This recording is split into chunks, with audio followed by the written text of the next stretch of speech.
They moved in single file along the path. Everyone had to stay within an arm's length of each other because of the darkness. It was only around 1900 hours, yet the darkness made it feel much later. The terrain became difficult to walk on. This made it even harder to move that short distance. They looked like the Keystone Cops out there, constantly bumping into each other as they made their way forward. Finally, they reached a point the lieutenant was happy with. Training and instincts took over then.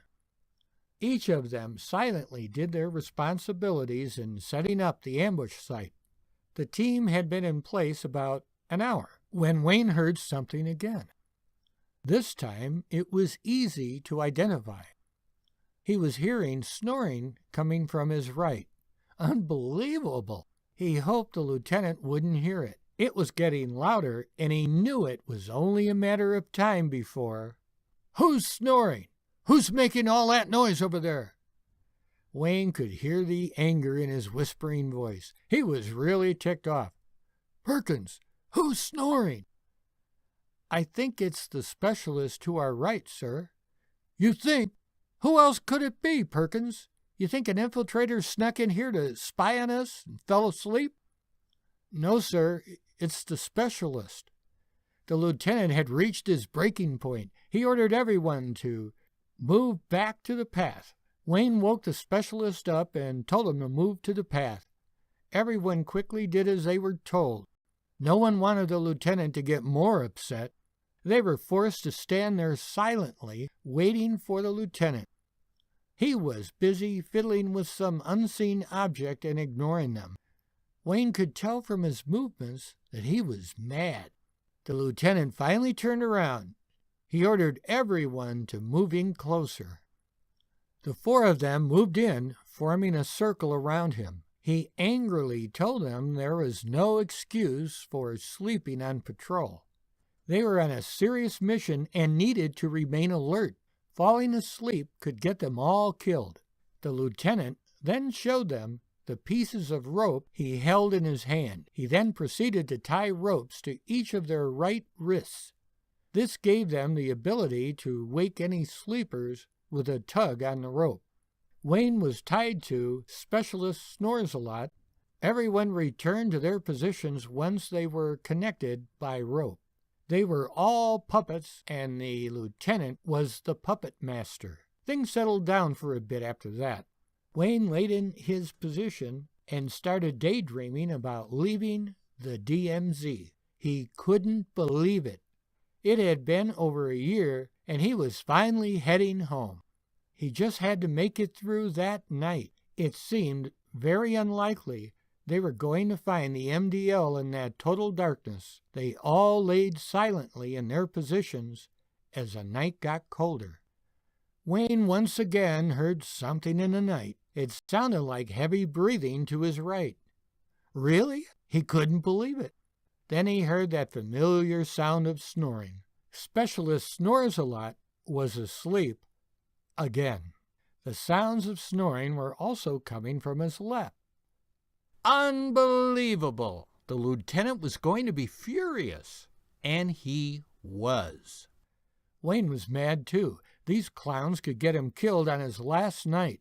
He didn't tug on the rope to wake Specialist Snores a Lot. No, he yanked so hard, the rope flew past Wayne's face toward the lieutenant. He then yanked the rope of the other snorer. This one flew back at the lieutenant as well. The lieutenant stood up and growled, "That's it! Let's start a fire!" And they did. Right there in the DMZ, the five of them built a fire. 200 meters from the border of North Korea. A country with the fourth largest military in the world was across that border. A military with one objective, to conquer South Korea. A cigarette smoked by a North Korean soldier could clearly be seen across the DMZ. The bonfire must have stood out like a beacon and been visible for miles. Jeez! Apparently it was the lieutenant's turn to act foolish. Was the whole patrol trying to get him killed?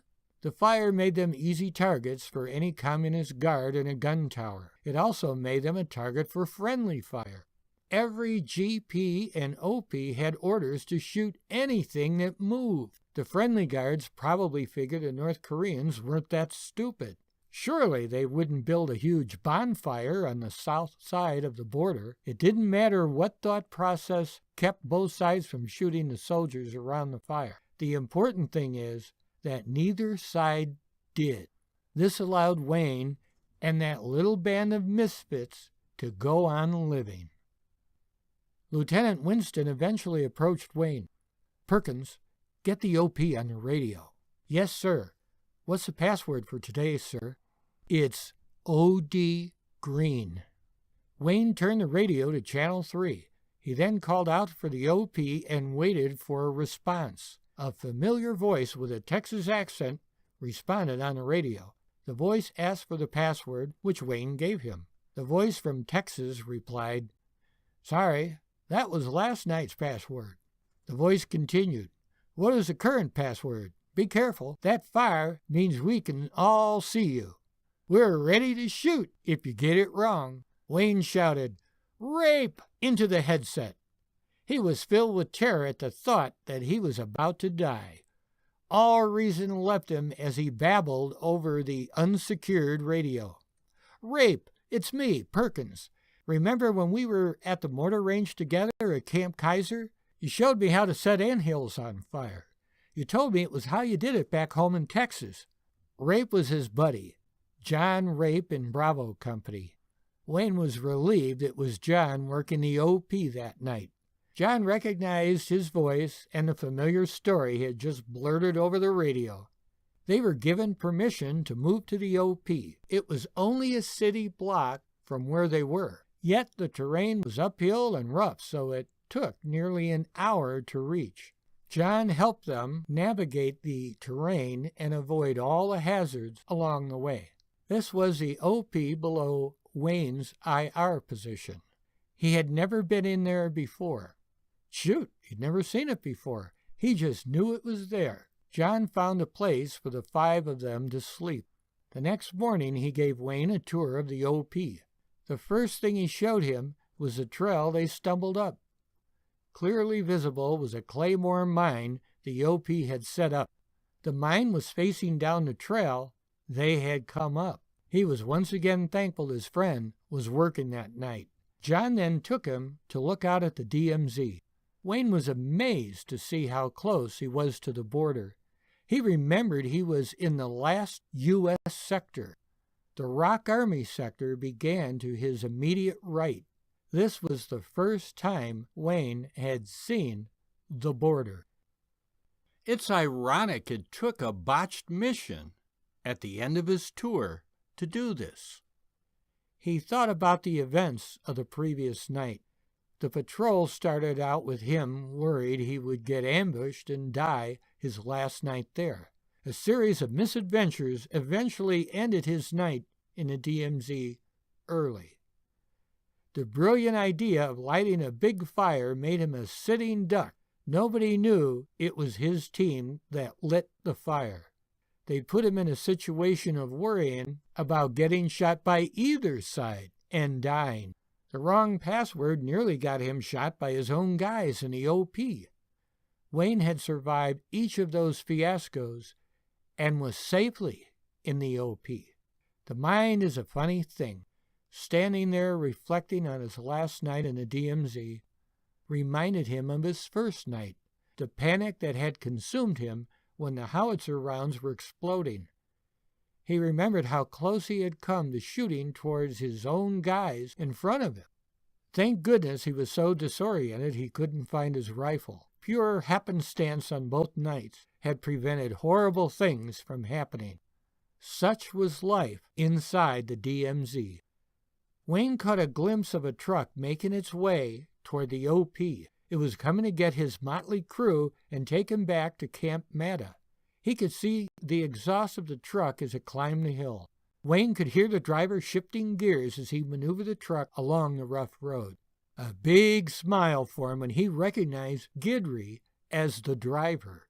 Guidry was one of the few guys from his truck driving school that drove a truck. It seemed appropriate that it was his friend taking him out of the dangerous DMZ for the final time. Wayne returned to Camp Matta from the DMZ safely. The remaining time seemed to fly by. He was transported back to Camp Hovey, where he turned in all his gear. His next destination was Kimpo Air Base for the flight to the U.S. Wayne served during a very critical time on the DMZ. Historians have named the period between 1966 and 1969 as the Second Korean War and the DMZ Conflict. He was part of the largest draft class since the Korean War. There is another accomplishment that remains unnoticed to this date.